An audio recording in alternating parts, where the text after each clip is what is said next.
కేసీఆర్ గారు కూడా చెప్పిండు, కాంగ్రెస్ కు ఓటేస్తే రైతు బంధుకు రామ్ రామ్ అవుతుందని చెప్పిండా లేదా? మరి అయిందా లేదా? 10,000 ఇస్తుండు కేసీఆర్ బిచ్చమేసినట్టు మేము 15,000 ఇస్తాం, మేము ఇందిరమ్మ రాజ్యం తెస్తాం. మనోళ్ళు మర్చిపోయింది ఇందిరమ్మ రాజ్యం అంటే ఏందో. ఇందిరమ్మ రాజ్యం అంటే ఏంటిది? ఎమర్జెన్సీ రాజ్యం, పోలీసుల రాజ్యం, అణచివేత రాజ్యం.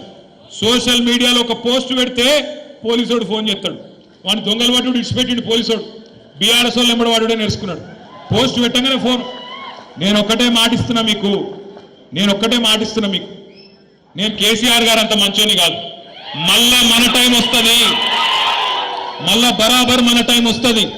వచ్చినాక పేర్లు రాసి పెట్టుండ్రి, ఒక్కొక్కరిని ఏమేం చేయాలో అని చేద్దాం, వదిలిపెట్టే సమస్య లేదు. దబ్బన కొంతమంది అనుకుంటారు మేము రిటైర్ అవుతాం, ఇంటికి పోతాం, మమ్మల్ని ఏం బిక్తారు అనుకుంటున్నాము. రిటైర్ అయి వేరే దేశానికి పోయినా రప్పించి తప్పకుండా అన్ని లెక్కలు సెటిల్ చేస్తాం, హిసాబ్ కితాబ్ మొత్తం చూస్తాం.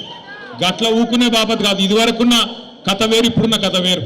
కానీ ఒకటి మాత్రం వాస్తవం, ఇలా ప్రజలకు ఏ కష్టం వచ్చినా, ఎక్కడ ఏ ఇబ్బంది వచ్చినా గుర్తొస్తున్నది మన నాయకుడు కేసీఆర్.